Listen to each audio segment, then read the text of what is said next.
Skema bantuan subsidi upah atau BSU saat ini sudah memasuki tahap ke-6. Sebelumnya, pemerintah melalui Kementerian Ketenagakerjaan telah selesai menyalurkan BSU tahap ke-5 kepada 325.294 pekerja.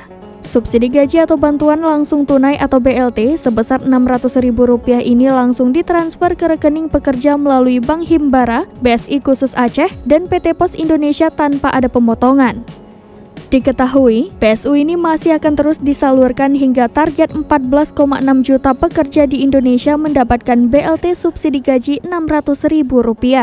Kini, penyaluran BSU pun memasuki tahap ke-6. Namun, penyaluran BSU tahap ke-6 ini tidak jadi atau gagal cair pada Senin 17 Oktober 2022 kemarin.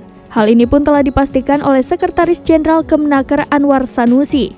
Anwar mengatakan bahwa pihaknya belum menerima data pekerja penerima BSU tahap 6 dari BPJS Ketenagakerjaan. Seperti pada tahap-tahap sebelumnya, pencairan BSU akan dilakukan setelah Kemenaker mendapat data calon penerima dari BPJS Ketenagakerjaan.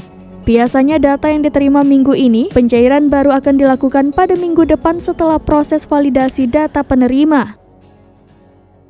Untuk itu, bantuan subsidi gaji tahap 6 ini baru bisa disalurkan oleh Kemenaker setelah menerima data pekerja. Data pekerja itu kemudian akan diserahkan kepada pihak bank dan PT Pos Indonesia untuk dicairkan kepada para penerimanya. Adapun saat ditanya kapan BSU tahap 6 akan cair, Anwar mengatakan masih belum bisa memastikan.